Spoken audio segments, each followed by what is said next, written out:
intense fear. This is a horrible one because it can come on really suddenly. It can be just this really deep-seated fear about life and death and about bad things happening in the world. You can start to really be fearful about the safety of your family and your friends. It can become all-consuming, and it can over time lead to things like depression.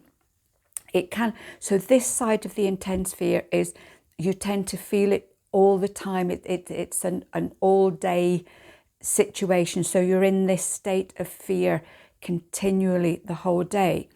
It can also be something short-term. So it could be sudden loud noises. You might find that you just can't cope with crowds. You just got this intense fear of being squeezed in. It might be, you know, an intense fear of going shopping to the supermarket, or even things like driving. So what happens in both situations? It's really falling estrogen affects the balance of your brain chemicals. So this is a physical issue.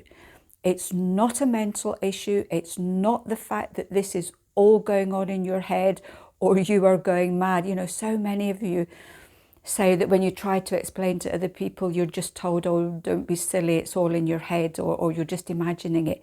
This is real. It's a real physical change that's going on, and you need to treat it as such rather than worrying about thinking if you're going mad or anything, because you're not. This is a physical thing. So we're looking at ways in which you can help to control and overcome the fear. So that would be things like your EFT, your NLP, or your CBT. So these are all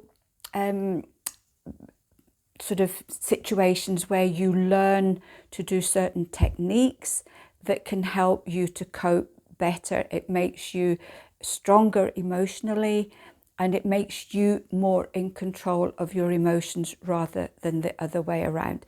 You can Google these. In most areas you will find a practitioner that teaches one of these, and a lot of you who've done these kind of things tell me that you do find it really, really helpful.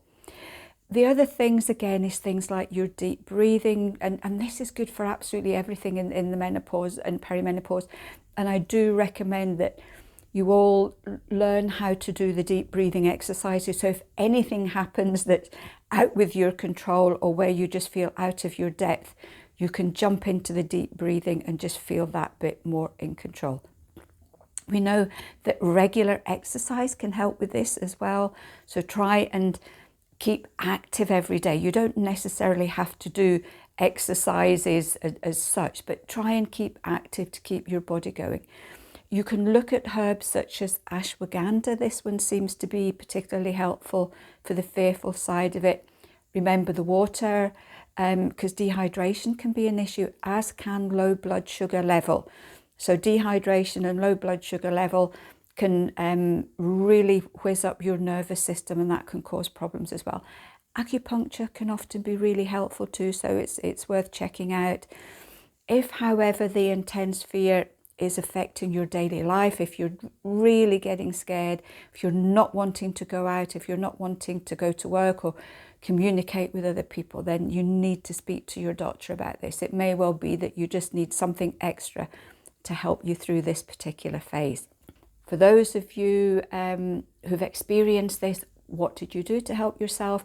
Or have you experienced any other scary symptoms, and what have you done and what has helped you? Please share your stories. If you're experiencing it, there's going to be hundreds of women out there probably experiencing the same thing.